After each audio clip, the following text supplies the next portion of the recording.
Now this word problem says that tickets to a school dance cost $3.75. 90 tickets have already been sold. Let's start highlighting some important information. 90 tickets have already been sold.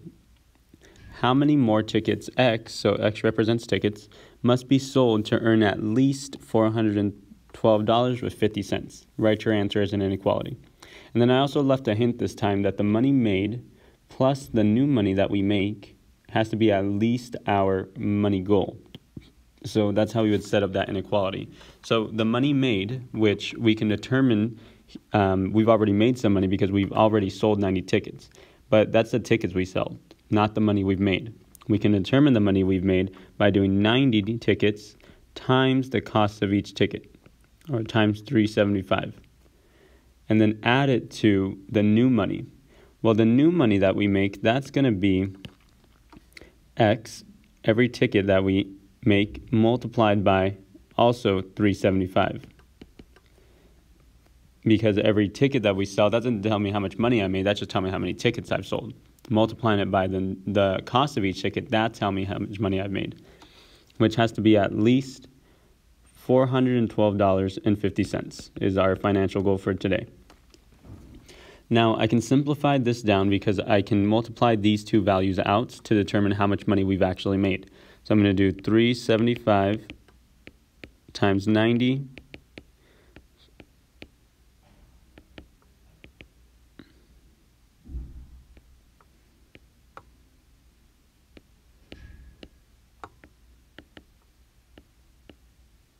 I can see that I have made $337.50. And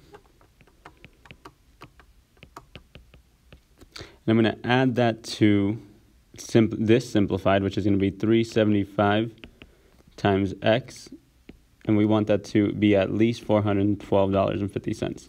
So now I've simplified this down a bit, and now I need to solve out for X to determine how many more tickets I still need to sell, and then in other words, to solve for X. Since I've made $337 with 50 cents and I want to make $412 with 50 cents, I need to find the difference between those two values to determine how much more money I still need to make. And the difference between those two values, when I subtract them out,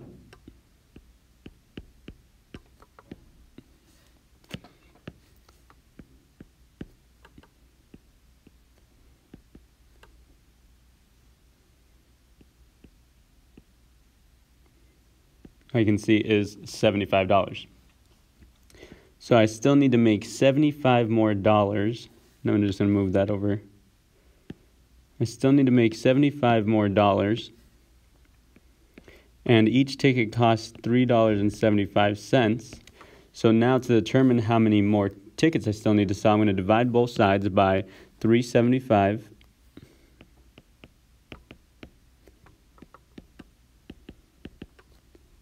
And when you divide those two values, let's see, I'm going to need some more space here. I'm going to move all this over just a bit.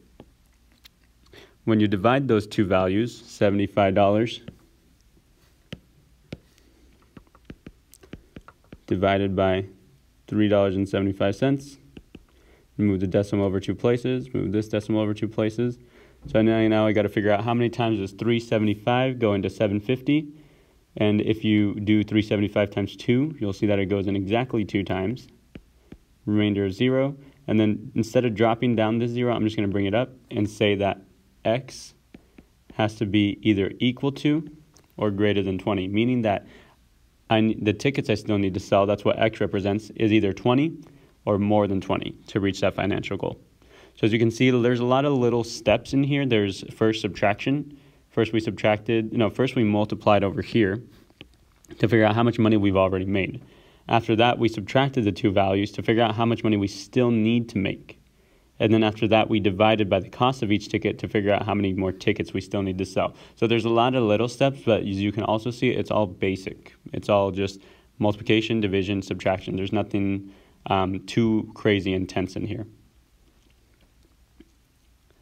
All right, moving on to the next one. Each afternoon, a maximum of 50 people buy coffee from a coffee shop. Write an inequality that represents the situation.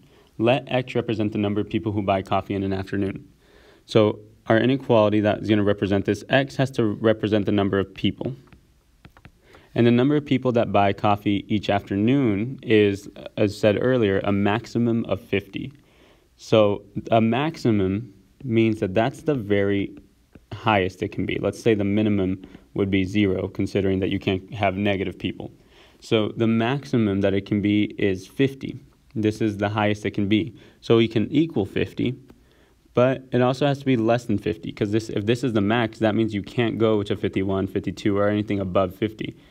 It either has to equal 50 or be less than 50. All right, on the next problem, which inequality or inequalities have the same solution as 10 is less than or equal to x plus negative 5? So we need to first solve for the inequality. So to solve for x, I've got 10 is less than or equal to x plus negative 5. And notice how that's a negative 5, not a positive 5. So if I want to turn a negative 5 into a 0, what am I going to have to add or subtract is what you should be asking yourself to turn it into a 0. Well, because it's a negative 5, if this was a number line, negative 5 is different from positive 5. Because if I was at positive 5 and I added 5, that would take me to 10. But starting at negative 5, like the problem is, I would want to add 5 in order to turn it into 0. So I'm going to add 5 to both sides, not just one side. Make sure you always do it to both.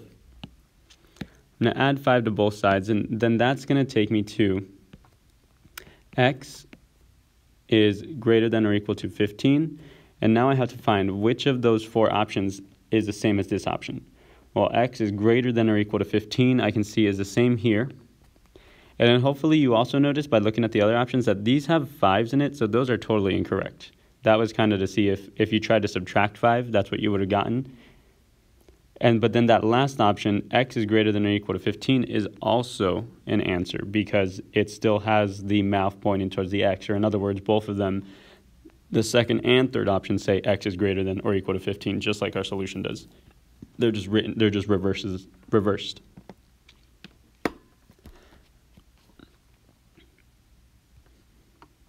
And then to finish up, go ahead and write the word water bottle at the bottom of the video and then give your paper to me. Thank you.